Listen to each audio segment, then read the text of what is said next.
Welcome, Rotarians, to the January 19th meeting of Akron Rotary. At this point, I would ask Jack Herrig to begin our meeting with the invocation. Jack?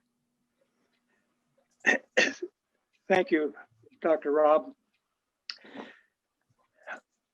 As we reflect on the formation of our republic and the values that were set forth by the founding fathers, let's quiet our hearts for a moment, clear our minds, and recall some of the very good things that have happened in your life and how you've contributed to making life better for someone else. As we reflect on Martin Luther King Day, think about heroes such as the Tuskegee Airmen, who didn't take no for an answer, showed their courage, and did better than anyone ever dreamed any soldier might. Have patience. We pray for patience for the distribution of the COVID vaccines. And we pray that we might listen more than we speak. These are just some thoughts to share and ask our Creator to be servants forever. Amen. All right. I pledge allegiance to the flag of the United States of America, and to the republic for which it stands, one nation under God, indivisible, with liberty and justice for all. Now may we have the four-way test slide. Is it the truth? Is it fair to all concerned? Will it build goodwill and better friendships? And will it be beneficial to all concerned? Thank you. So our presenter today is our very own Cyndi Kane. She's been a member of Akron Rotary, but the reason she's here today is she gave me the best feedback to be able to speak extemporaneously or give an elevator speech. I joined AM Toastmasters right before I joined Rotary. And those were probably the two best decisions I made in my move to Akron. I recognized that I was a pretty good scientific speaker if I was speaking to a scientific audience. When I spoke to Toastmasters, whether I used the correct words, correct phrases, it didn't matter because I missed the audience often. And Cyndi Kane really taught me how to address a crowd, to know your audience, and to speak. I think that's an imperative for all people that are aspiring to do more leadership, which is every one of us on this meeting. I think that it's an opportunity that Cyndi will share her experiences. Cyndi Kane, take it away. Thank you very much. Fellow Rotarians, I'm really excited to be here today to share with you one of my other passions, and that is certainly Toastmasters. But as I was getting ready, Dr. Rob can attest to you, my favorite thing is anybody who wants to tell me a story. Those were my favorite speeches, and I'm going to share a little bit about myself in a story which there's three stories and they all have the same theme. So I thought I would share it with you and you'll see it all ties in to why I'm here today.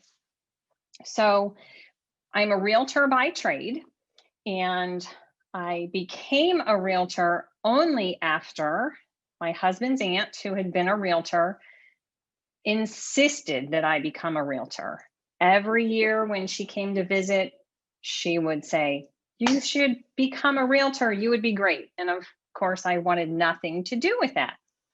So she had been a realtor and she was just convinced it was something I needed to do. So finally, after she stayed at my house, weeks later, I ended up with a thank you card from her with $1,000 in it and a note that said, I don't care if you ever sell a house, just become a realtor.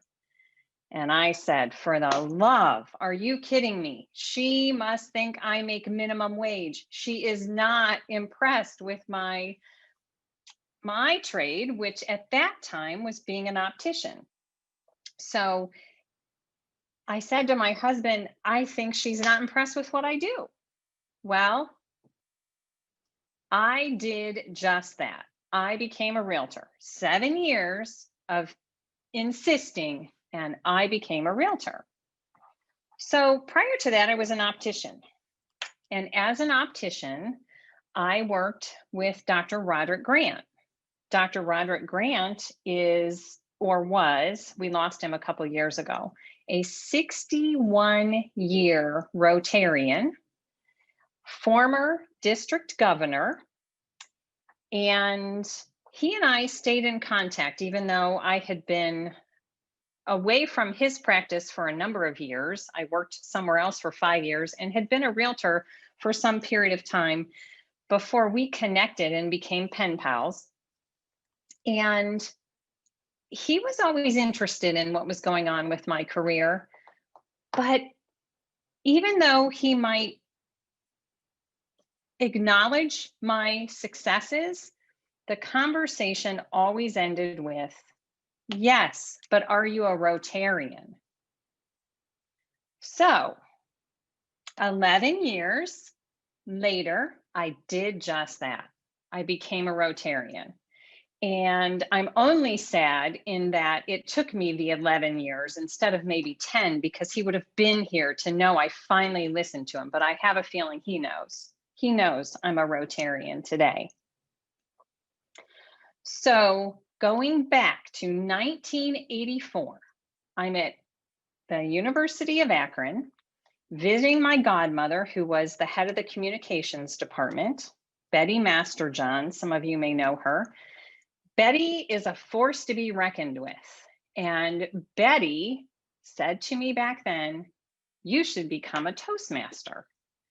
I didn't even know what Toastmasters was at the time. And I wasn't even eligible to be a Toastmaster at the time because I was too young.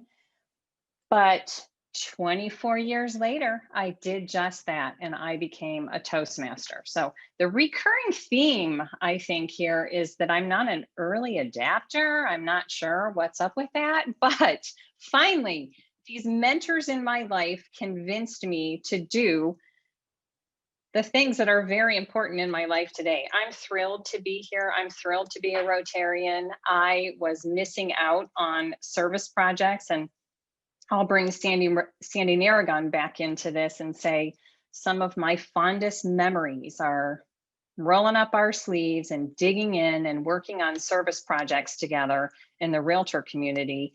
And so I'm just really glad for this experience. So I found it interesting when I thought, I could share with you about Toastmasters and what it has meant to me, and more importantly, what I think it could mean to you, or maybe somebody maybe somebody you're mentoring. I had no idea until Cheryl mentioned it that there was recently, within the last year and a half, a collaboration that has been formed between Toastmasters and Rotary. So I put a document in the chat so that you can go and look into that yourself. But as a Rotarian, or even members of Rotaract, as long as you have that Rotary login, you can go into the education section and see that Rotary has educational opportunities that come to them free of charge through Toastmasters. And there's 8 different modules, if you will, that you can go through for speaking skills that you might be wanting to brush up on. So if you don't know what Toastmasters is, Toastmasters was formed in 1924 by Ralph Smedley. It's an international organization, just like Rotary is, so there's another tie-in. And there are We are in 145 countries. There are over 16,200 clubs. And I Googled it this morning, and from my home in Cuyahoga Falls, there are 16 clubs within 10 miles of me. So you can find a Toastmaster club very near you, I'm certain of it. And Toastmasters are clubs, and they can choose what time of day they want to meet. Dr. Rob and I were part of AM Akron Toastmasters, and we met every Wednesday morning at the at the Fairlawn Country Club. Keep my country clubs straight. The way Toastmasters clubs work is there is a format that you follow, and you'll find in this club, and I can only speak to AM Akron because that's my club. In AM Akron, we have a very diverse group of members that are there for a diverse group of reasons. I am not there because I'm looking to go on the speaking circuit. I am not there because I want to be a professional speaker. I have gained a lot of confidence in speaking through my experience there, but I return every week because, much like in Rotary, where we can walk away feeling like we've helped someone, that is my favorite part of Toastmasters. To see a new speaker come in who is really nervous, who maybe turns red, who is sweating, who's really having angst over speaking in front of people, to very quickly arm those people with speaking skills and confidence based on garnering those skills in a very short period of time. Seeing these people have confidence, it's the coolest thing ever. It really is. And Rob, I'm going to bring you into this. Would you like to comment at all about that faction of being a Toastmaster? Cyndi, I agree 100%. You were artful in your ability to give constructive criticism that was indeed constructive. And when a speaker that's learning to expand their repertoire gets honest feedback, it makes them want to come back and do it again. So we always talk about the fact that there's the talk that you plan to give, there's the talk that you gave, and there's the talk that you want to give when you get to do it again. And it really is that energy that is contagious. Every person that attends AM Akron, when I was there, the Toastmasters Club was all about you getting better and you maximizing your potential and you getting rid of some of those grammatical errors that you've made for your whole life so that they sound normal to you, but actually detract from your people listening to you. Whether it's your board members, whether it's a group of Rotarians, it really was a remarkable evolution for all of us. And in fact, my favorite story that I used my Toastmaster buddies with was when I had to give a Father of the Bride speech at my oldest daughter's wedding. And I got to give that speech to my club, who suggested small tweaks. I got to give it again because that was the module. You did it, you got your feedback, and you gave it again to prove that you incorporated that feedback. And when I gave the toast at my daughter's wedding without notes, standing in the middle of a ballroom with a microphone, I had absolutely no fear and nothing but gratefulness for that moment and for my friends that helped me prepare. So it was wonderful. It was wonderful. Thank you so much. So Toastmasters is a very regimented regimented program of modules now. The program recently changed, and there are 8 actually, no, that one is the Rotary one. There's 8 in the Rotary one that's available to you free of charge. Backing up a little bit, I'll tell you that I often describe Toastmasters as the least expensive, best education you can get. 100%, whatever you put into it, you're going to get more than that back out of it. And it can be as intense as you want it to be, or in my case, I'm not working that hard at Toastmasters. I'm going there, and frankly, even though I'm getting the energy and satisfaction of helping other people, I'm also learning so much. One of my favorite things is there might be 1 or 2 speakers a week who are giving a formal speech, and they give their formal speech. And after that, there are 3 seasoned Toastmasters who are going to give them, actually, excuse me, there is 1 seasoned Toastmaster who's going to give them feedback, but then they're going to get little blips of feedback from the rest of the club as well. But those evaluators, that is where I learn the most, because it causes me to look at it in a different way, because I have my perception of how the speech went or what I might do differently or what a speaker can incorporate to be more effective. But when I'm hearing from those other evaluators a completely different way of looking at it, it just makes me a better evaluator. I think if you did nothing as a speaker, whether you are having opportunities to speak in front of people at a small level or a large level, a small group of people or a large group of people, the one thing you can do, like Dr. Rob did in that module he was working on, is ask for feedback.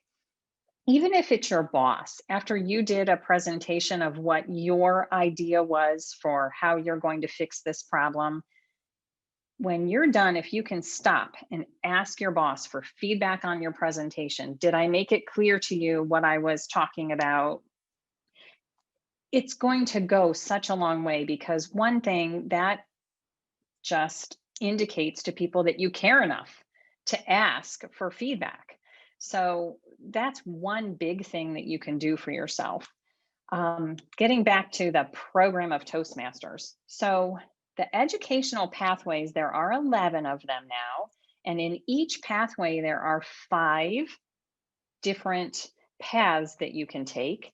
So to give you an idea of the things they're training you on, it can be leadership, it could be leadership development, coaching, humor, planning, motivational strategies, persuasive influence, presentation, strategic relationships, team collaboration, or visionary communication. So if you think of whether it's yourself, someone who works for you, again, someone you're mentoring, this is just real world. We're all experiencing these things in different ways.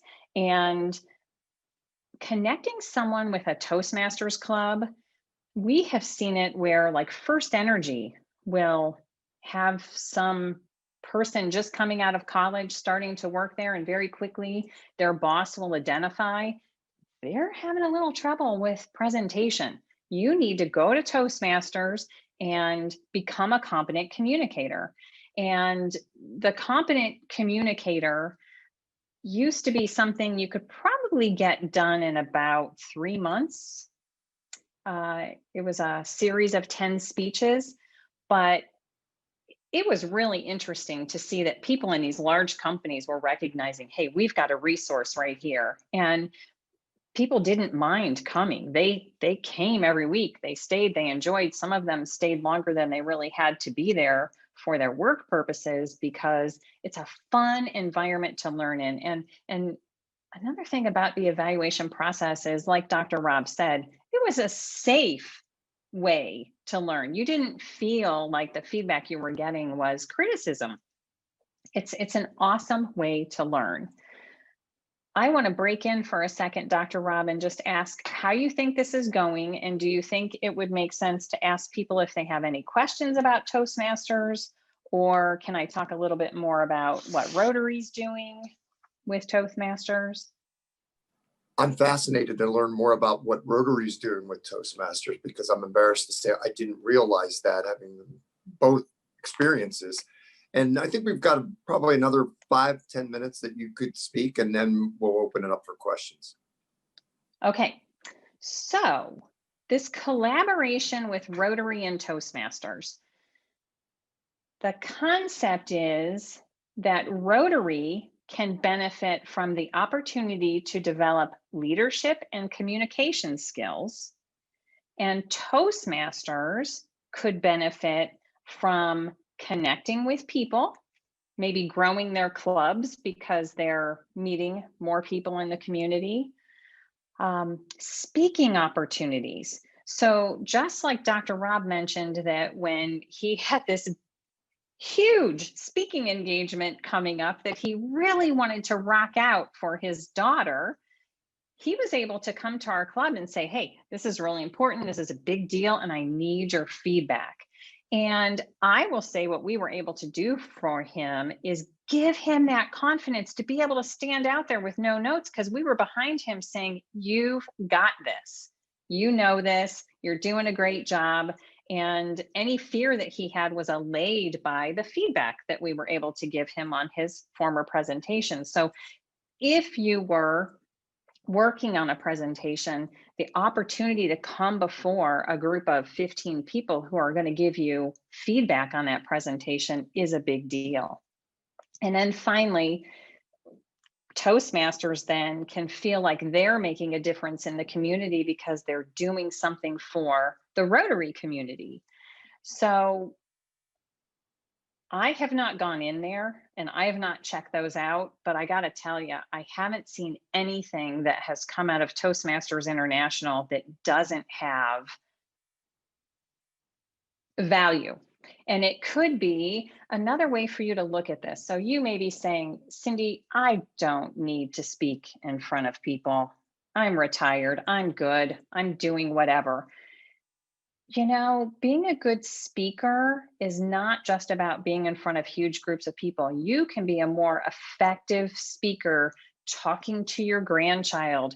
How about this? How about being able to influence your grandchild? Like my mentors had a little bit of issues, 7 years, 11 years, 24 years to get me to adapt to their ideas. Maybe if they were more influential speakers, I could have adapted to these things a little sooner, but that's just the way my life has played out.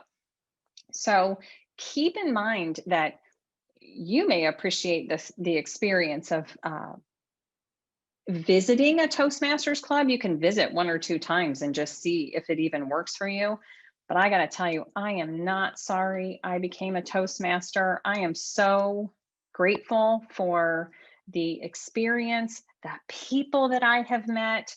Just like the reason for me to come to Rotary is that I really miss that service piece in my life, because some of my favorite people I have met through service, like the people that I carry on.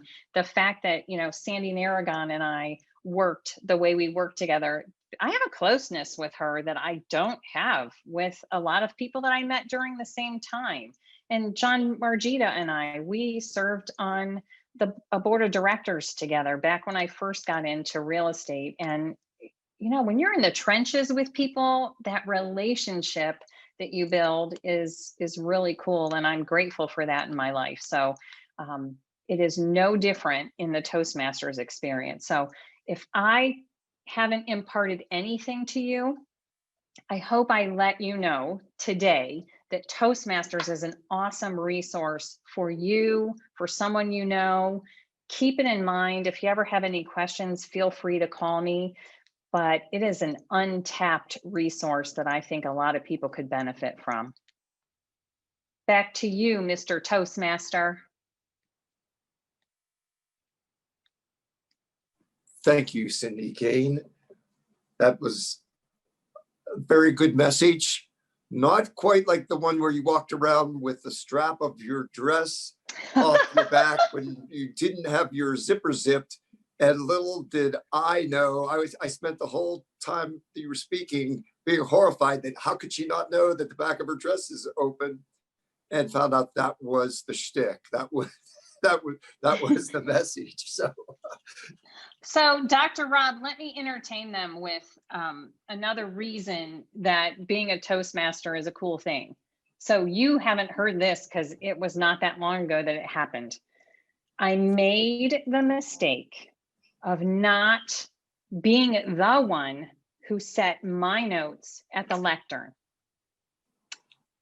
Someone else set up the book at church, and I'm there, I'm in front of all these people, and I go up there and I read her reading, not mine, because I'm always prepared for both in case somebody doesn't show up.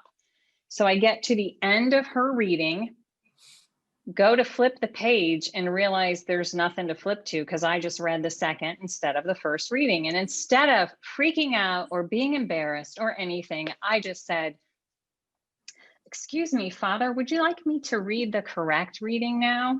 And he just smiled at me and said, "That would be great."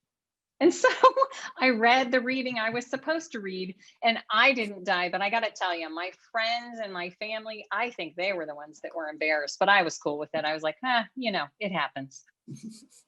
I'm a Toastmaster. I can live through it. So David, do we have some questions in the chat? I don't see any questions at this time. I just, I put in a comment in there. My own quick little story, Cyndi, is I worked at a bank back in the 80s, and there was a lady that was an assistant at the bank, and she was very introverted, very quiet, always to herself. And her boss had her join Toastmasters, and she became a fabulous speaker, ended up changing her career, became a trainer for the bank that did a fantastic job.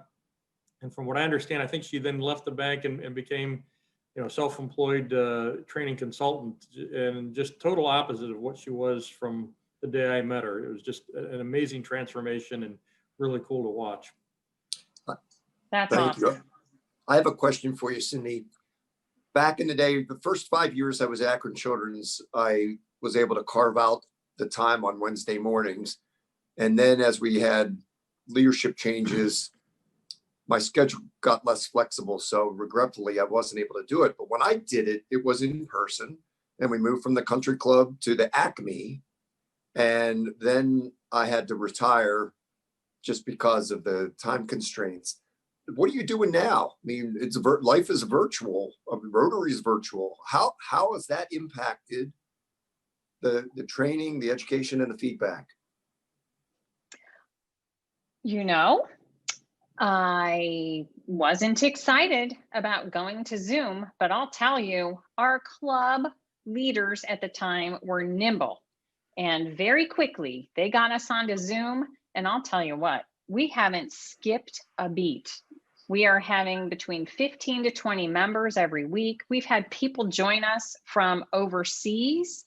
We have one of our long-term Toastmasters, Lynn Green, Dr. Green, who retired from the university, his wife, they moved to Pennsylvania, and she's still part of our club, and they're at our meeting every week. And so we're thinking we don't want to go back to live sessions because this virtual setup is working very well. And for me, I'm appreciating the extra hour a day I have on Wednesdays because I don't have drive time or get ready time for that meeting. So it's efficient for me, and I'm totally okay with it being on Zoom. We're still learning a lot and being very effective.